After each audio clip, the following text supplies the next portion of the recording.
తెలంగాణ ఉద్యమకారుడు జిట్ట బాలకృష్ణారెడ్డి మృతి నిన్న యావత్ ఉద్యమకారులందరినీ తెలంగాణ సమాజాన్ని ఒక దశలో ఆశ్చర్యానికి గురి చేసింది. అంత ఏది కేవలం 50 సంవత్సరాల పై చిలుకున్నటువంటి బాలకృష్ణారెడ్డి చనిపోవడం అనేది అత్యంత బాధాకరమైనటువంటి అంశంగా చాలామంది మాట్లాడుకుంటా ఉన్నారు. జిట్ట బాలకృష్ణారెడ్డి ఆత్మకు శాంతి జరగాలని క్యూనిస్ కోరుకుంటా ఉంది. ఇది ఒక అంశం. అయితే ఇక తెలంగాణ ఉద్యమ నేత జిట్ట బాలకృష్ణారెడ్డి ఇక లేరు. బ్రెయిన్ ఇన్ఫెక్షన్తో తుది శ్వాస. యువజన సంఘాల సమితి నుంచి అంచెలంచెలుగా ఎదిగిన జిట్ట సంతాపం తెలిపిన సీఎం రేవంత్, మాజీ సీఎం కేసీఆర్ తదితరులు. ఈ పాపం జిట్ట బాలకృష్ణారెడ్డి గారు ఆయన వాస్తవానికి తెలంగాణ పోరాటం అంటే ఏందో మాకు కళ్ళారా చూపించిండు. నికార్సైన తెలంగాణ పోరాట యోధుడు. పాపం ఆయన అన్ని రాజకీయ పార్టీలు ఏటీఎం కార్డు లెక్క వాడుకున్నాయి. మొత్తం ఆస్తులన్నీ పొడగొట్టుకున్నాడు. ఆఖరికి అన్ని పార్టీల్లో ఉన్నా కూడా ఎక్కడ టికెట్ రాలే. అన్ని పార్టీలు మోసం చేసినాయి. అన్ని పార్టీలు. కేసీఆర్ అయితే నిలువున మోసం చేసి కేసీఆర్ నిజంగా ఒకవేళ తడిబాటతో గొంతు కోసిండు జిట్ట బాలకృష్ణ. కరెక్ట్ గా ఆయనకు అవకాశం 2009లో భువనగిరి ఎమ్మెల్యే సీటు జిట్ట బాలకృష్ణారెడ్డికి దక్కుతుంటే అప్పుడు టీడీపీతో పొత్తు పెట్టుకొని ఉమామాధవరెడ్డికి కేటాయించాడు కేసీఆర్. జస్ట్ ఆ రోజు నుంచి ఈ రోజు వరకు కోలుకోలేని దెబ్బ. ఆ తర్వాత ఎవరు టిఆర్ఎస్ ను వదిలేసి కాంగ్రెస్ పార్టీ ఆధ్వర్యంలో ఉన్నటువంటి రాజశేఖర రెడ్డి ఆధ్వర్యంలో కాంగ్రెస్ పార్టీలో చేరిండు.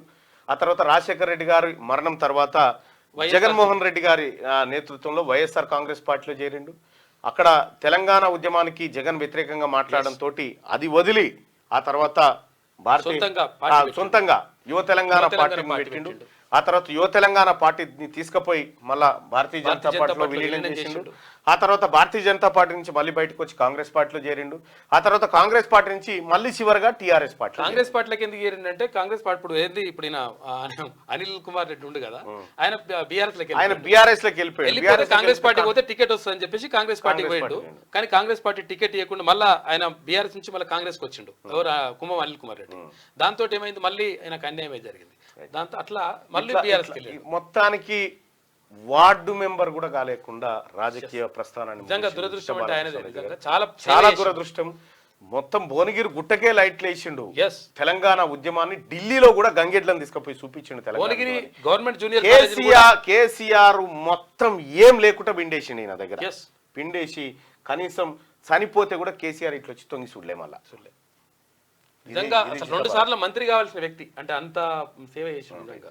తెలంగాణ ఈయన ముందు ఇప్పుడున్నటువంటి మంత్రులు కానీ బీఆర్ఎస్ పార్టీలు ఎవ్వరు కూడా పనికిరారు. తెలంగాణ ఉద్యమకారుడు సీనియర్ లీడర్ జిట్ట బాలకృష్ణారెడ్డి కన్నుమూశారు. బ్రెయిన్ ఇన్ఫెక్షన్ బారిన పడి నెల రోజులుగా సికింద్రాబాద్ లోని యశోద హాస్పిటల్లో చికిత్స పొందారు. ఇక ఆయన కోలుకునే పరిస్థితి లేదని డాక్టర్లు తెలపడంతో శుక్రవారం ఉదయం కుటుంబ సభ్యులు భువనగిరిలోని స్వస్థలానికి తీసుకెళ్లేందుకు ప్రయత్నించారు. అయితే మార్గ మధ్యలోనే ఆయన తుది శ్వాస విడిచారు. తెలంగాణ ఉద్యమంలో జిట్ట తనదైన పందాలో క్రియాశీలకంగా పనిచేశారు. లైక్ చేయండి,